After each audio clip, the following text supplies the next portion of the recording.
함께 읽을 말씀은요. 예수님께서 그 마지막 아주 집중되는 그 시간에 대해서 다루고 있어요. 십자가에 달려 돌아가시 그 집중되는 직전의 사건들. 그러니까 유다의 배반, 마지막 만찬, 베드로의 부인과 예수님의 고난이 이 한 장에 녹아 있습니다. 그리고 읽어보았듯이 71절에 해당하는 굉장히 긴 구절의 일부분이에요. 그래서 이 짧은 한 장이 예수님의 사역의 최고의 정점에 해당하는 부분을 아주 함축하고 있습니다. 물론 이제 이어지는 23장 뒷부분은 십자가에 달려 돌아가시는 그 구체적인 내용이 등장하지만 그 전에 십자가에 달려 돌아가기 그 직전 전날에 있는 그 사건, 굉장히 긴장감이 넘치고 밀도 있는 그 모든 시간들을 기록하고 있어요. 예수님께서 그 마지막 사역을 완성하실 그 전날이 얼마나 소중하고 얼마나 귀중했을까요? 그때 가장 소중한 그 시간을 예수님이 어떤 것을 또 어떤 것에 많은 시간을 할애했는지 보면 잘 알 수 있습니다. 그것이 바로 만찬이죠. 그러니까 제자들과 함께 식사를 하는 겁니다. 그게 예수님의 그 전날에 있어서 가장 중요한 사역이었어요. 그리고 마지막 이 모든 사역을 마치고 감람산에서 정말로 간절히 기도했던 그 기도의 사역이죠.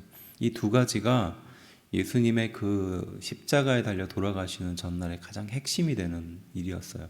우리도 그 모양을 따라서 주일날 성찬을 나누는 거고요. 매주 드리지 못하지만 저희가 편의상 1년에 2번, 3번 이렇게 나눠서 드릴 뿐이지 원래는 초대교회에서는 매주 만날 때마다 항상 성찬을 했습니다. 예수님께서 바로 이 성찬을 가르쳐 주셨기 때문에 그것이 첫 번째고요. 두 번째는 기도죠. 우리가 이렇게 새벽 기도를, 아침 기도를 하는 것처럼 예수님의 그 모양을 따라서 기도를 하는 거예요. 우리 신앙생활에 굉장히 중요한 부분을 차지하고 있는 이 두 가지입니다. 그리고 이제 그 마지막 전날에 핵심이 되는 사건이 있어요. 그게 뭐냐면 베드로가 바로 예수님의 그 길을 따라가겠다라고 확신 있게 얘기하는 것, 그리고 유다가 예수님을 배신하는 것, 이 두 가지 사건이 되겠죠. 근데 이상하게도 그 나머지의 이야기들은 등장하지 않습니다. 제자들의 말이나 제자들의 어떤 행동들이 등장하지 않아요.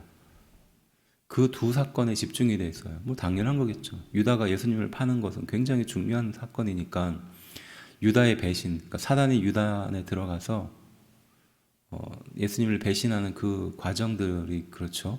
그리고 그와 함께 항상 등장하는 것이 베드로가 3번 예수님을 부인하는 장면입니다. 그리고 그 전엔 내가 주님을 죽어도 부인하지 않겠다라고 3번씩이나 강조해서 말하는 그 내용들이 등장하거든요. 함께 읽을 말씀이 바로 그 내용입니다. 24절 이제 시작은 이렇게 하죠. 제자들 사이에 다툼이 일어난 거예요. 무엇 때문에 다툼이 일어났을까요? 누가 크냐? 누가 더 능력 있는 제자인가? 누가 예수님께서 이 세상의 왕이 되셨을 때 높은 자리, 예수님 아래에서 최고의 자리에 서느냐를 가지고 제자들이 공개적으로 다투고 있는 장면입니다. 그러니까 이것만 봐도 12제자가 얼마나 서로 불편했던 관계였는지 좀 짐작할 수 있겠죠. 예수님은 내가 내일 이제 곧 십자가에 달려 죽게 될 것이다라고 몇 번이나 말씀하셨는데 그러한 말씀을 하시는 와중에도 제자들은 끊임없이 싸우고 있었습니다. 그리고 이 직전의 내용이 바로 예수님께서 성만찬, 그러니까 정말 귀중한 그 마지막 그 사건을 말씀하고 계시고 보여주고 있었던 그때였는데 그때도 제자들은 좀 거짓말 못해서 피 튀기게 싸운 거였었어요. 이게 그때 당시의 상황이었습니다. 그래서 예수님께서는 바로 25절과 27절에 섬겨야 된다라고 말합니다. 그래서 그러니까 예수님도 이 세상에 섬기기 위해 오셨다라고 강조해서 말합니다. 그리고 28절에 나의 모든 시험 중에 항상 나와 함께한 자들인즉이라고 말해요. 일부러 강조한 구절이에요. 다른 성경에 이 내용들이 등장하지 않습니다. 28절이요. 너희는 나의 모든 시험 중에 항상 나와 함께한 자들이다라고 제자들에게 말하는 겁니다. 그러니까 예수님과 함께 동거동락을 그렇게 3년 동안 했잖아요. 내 가장 힘들 때 너희가 나와 함께 했다라고 그 제자들에 대해서 이야기를 먼저 해주는 겁니다. 그런데 31절에요. 자, 이렇게 말씀하십니다. 시몬아 시몬아 베드로죠. 보라 사람이 너희를 밀가부르듯 하려고 요구하였으나, 그러니까 베드로에게 이제 곧 사단이 시험하게 될 것이다 라고 말하는 겁니다. 그래서 욥이 시험 받았을 때 옆에서 계속 자극을 주잖아요, 사단이. 그리고 하나님께 내가 저 욥을 시험에 빠뜨릴 수 있도록 허락해달라고 말하잖아요. 사단의 권세가 결국은 하나님의 권세 아래에 있다는 것을 보여주기도 하지만, 이 31절이 궁극적으로 이야기하고 싶은 것은 이제 곧 베드로가 사단의 시험에 넘어갈 것이다 라는 것을 말하는 겁니다. 그 말은 무엇일까요? 준비하라는 거거든요. 마음으로 준비하라는 거예요. 그런데 32절이에요. 그러나 내가 너를 위하여 내 믿음이 떨어지지 않기를 기도하였노니 너는 돌이킨 후에 내 형제를 굳게 하라 라고 말해요. 우리 예수님께서 바로 그 베드로가 배신할 것을 3번이나 부정할 것을 알고 계셨죠. 그래서 그 베드로에게 내가 너를 위하여 내 믿음이 떨어지지 않기를 기도하였다. 이 말은 뭐냐는 거예요. 내 믿음이 떨어지지 않기를 위해서 기도했다는 것은 네가 3번씩 나를 부인할 것이라는 것을 이미 알고 있는데 믿음에서 떨어지지 않기를 내가 기도하겠다라는 거예요. 그리고 내 형제를 굳게 하라는 거예요. 이 말씀만 읽어보면 예수님께서 그것을 알고도 의도적으로 방치한 것인가, 이렇게 생각할 수 있는 구절입니다. 그렇죠? 그래서 이 3번의 부정이 과연 베드로의 신앙에 어떤 의미냐, 좀 묵상해 볼 수 있는 구절이에요. 내가 너를 위해서 내 믿음이 떨어지지 않기를 기도했다는 것은 뭘 말하는 걸까요? 3번씩이나 부인을 하고 그 부인하는 것을 통해서 네가 완전히 무너질 것이다, 그것을 말하는 걸까요? 네, 아니라는 거예요. 포인트는 훨씬 뒤에 있습니다. 베드로가 3번씩이나 예수님을 부인하지만, 부인한 이후에 도망가지만, 그리고 다시 예수님을 만나고 나서 예수님이 3번씩이나 물어보잖아요. 내가 나를 사랑하느냐? 그리고 완전히 무너진 베드로에게 예수님은 사명을 그때서야 맡기잖아요. 그 전에는 네가 나를 위해서 목숨을 바쳐서 따라온다 했으나 이제는 못 오지만 이제는 앞으로는 이제 할 수 있다라고 예수님께서 확정지어서 얘기하죠. 그 장면을 말하는 겁니다. 그러한 시험에 빠지게 될 것이지만, 네가 나를 3번씩이나 부인하게 될 것이지만 내 믿음이 떨어지지 않기를 내가 간구하겠다는 것이에요. 이해가 되시죠? 그리고 나서 이어지는 구절이 뭐죠? 너는 돌이킨 후에 내 형제를 어떻게 하라? 굳게 하라는. 여기서 돌이킨다는 것은 무슨 말일까요? 3번씩이나 부정을 했지만, 그래서 예수님을 떠났지만 그 이후에 예수님을 만나서 마음을 돌이키는 거예요. 그래서 다시 그 사명을 붙들고 예수님의 뜻대로 살겠다라고 마음을 갖는 겁니다. 이것을 돌이키다라는 뜻으로 말하는 거거든요. 네가 돌이킨 이후에 어떻게 하라고요? 내 형제를 어떻게? 굳게 하라는 거예요. 이 말은 뭘까요? 베드로가 실패하고 좌절할 수밖에 없다는 겁니다. 사단의 시험에 넘어갈 수밖에 없을 것이고 3번씩이나 예수님을 부인한다는 거예요. 앞선 구절을 통해서 봤듯이 예수님과 함께 그 힘들고 어려운 과정을 동고동락하면서 왔잖아요. 얼마나 정이 많이 쌓였을 것이며 예수님을 정말로 목숨을 다해서 따라가겠다라고 그렇게 마음을 먹었겠어요. 그걸 강조해서 이야기를 합니다. 그런데 베드로는 사단의 시험에 의해서 넘어질 수밖에 없는 연약한 존재라는 것이에요. 우리 또한 그렇다는 겁니다.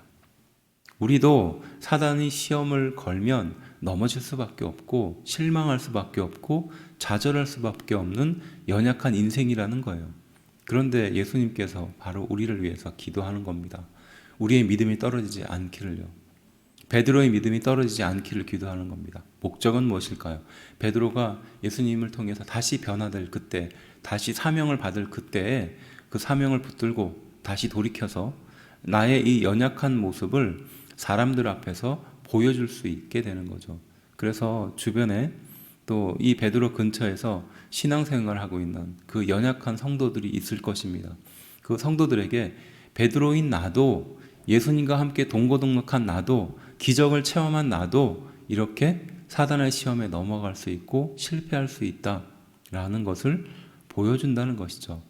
그렇지만 이러한 나도 예수님이 용서해 주셨고, 이러한 나도 다시 사역할 수 있게 되었다라고 그들에게 굳세게 하고 위로를 주는 존재가 될 것이다라는 말씀이에요. 믿으십니까? 우리 또한 그렇다는 거예요. 우리 또한 시험에 빠질 수 있고 넘어질 수 있고 그럴 수 있습니다. 하지만 다시 사명을 우리 가슴에 새겨서 다시 살아갈 수 있는 거예요. 그리고 이것이 부끄러운 일이 아니라 오히려 하나님 보시기에 다른 형제들을 굳게 하는 그런 귀한 일에 사용될 것이라는 거죠. 믿으십니까? 실패해봐야 진짜 인간의 실패가 무엇인지 내가 하나님이 아니고서는 안 된다는 것을 깨닫게 되는 것이에요. 좌절이 없는 신앙생활은요, 자기가 모든 것을 잃은 것처럼 착각하기 쉽습니다. 내가 열심히 기도했으니까 하나님께서 그 정성을 보셔서 그것을 인도해 주신 거야, 역사해 주신 거야 라고 오해하기 쉬워요. 내 신앙이 교만해지면요, 결국 하나님을 도구처럼 이용하는 경우가 많지 않습니까? 베드로 또한 3년 동안 예수님을 열심히 따라다녔어요. 그러니까 이 열심히 지나쳐서 이러한 일들을 벌이지 않습니까? 내가 죽어도 주님을 떠나지 않겠다라고 말하죠. 그런데 그런 죽어도 예수님을 떠나지 않겠다라는 그 말 속에 바로 그 사단의 시험이 있다는 거예요.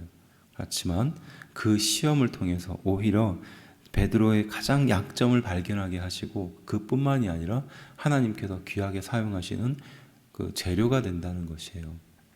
우리의 신앙의 삶도 마찬가지입니다. 때로는 성공할 때도 있지만 성공도 하나님께서 귀한 재료로 삼습니다.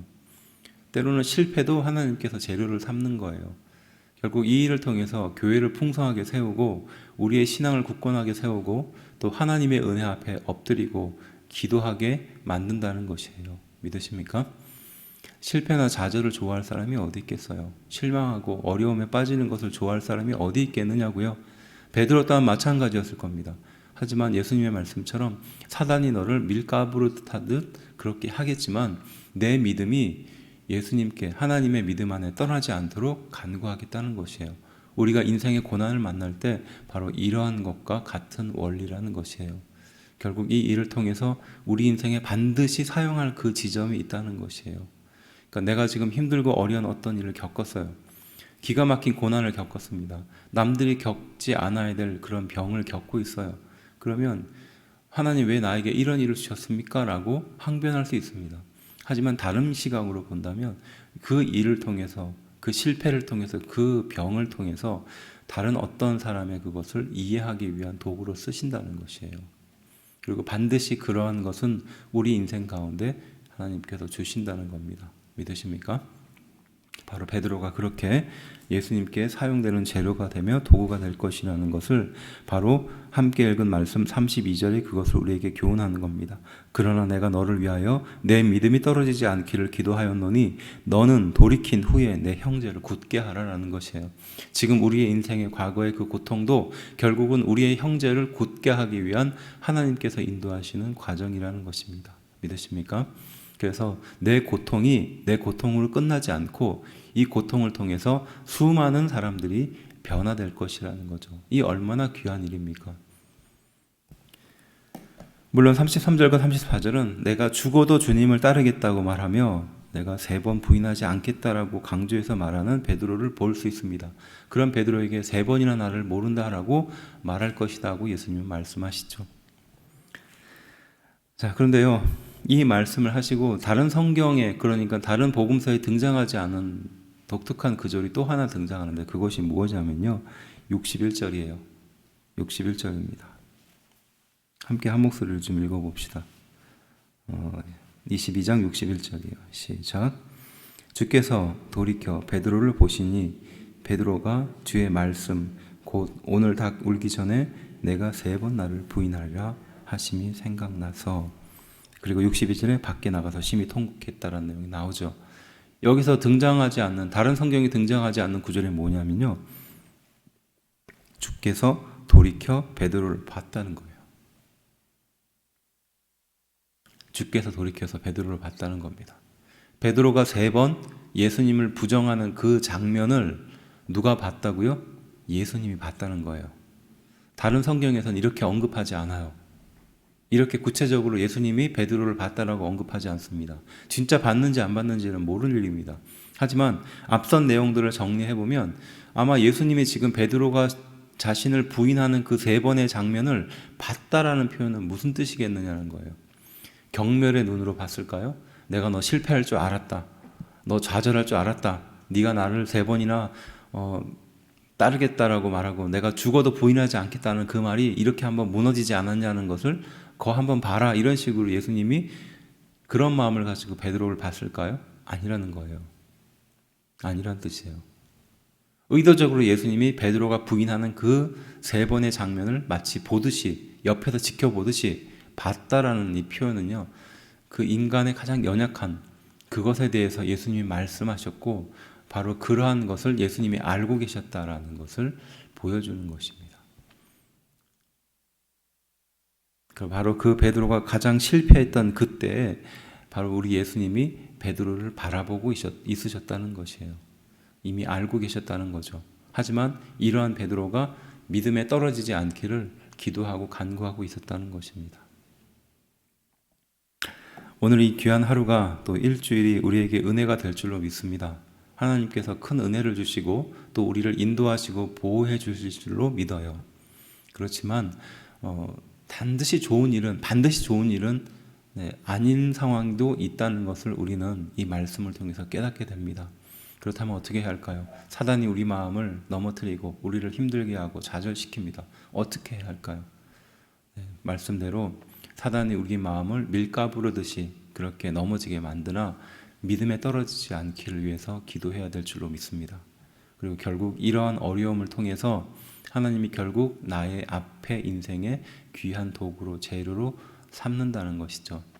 실패하고 좌절하고 양심의 가책을 받는 그 순간에 우리 예수님은 지금 우리의 모습을 바라보고 계세요. 네가 왜 그런 행동을 했느냐 비난하시는 것이 아니라 이미 알고 있다는 그러한 말씀으로 우리에게 교훈해 주시는 줄로 믿습니다. 그럼에도 불구하고 우리 예수님은 바로 그러한 베드로에게 다시 찾아가 주셨듯이 우리 인생에게 다시 한번 찾아와 오시는 줄로 믿습니다. 다시 희망을 주시고 사명을 주시고 살아갈 수 있는 힘과 능력과 용기를 허락해 주시는 줄로 믿습니다. 이 귀한 일주일이 그러한 한 주가 되기를 주의 이름으로 축원합니다. 기도하겠습니다.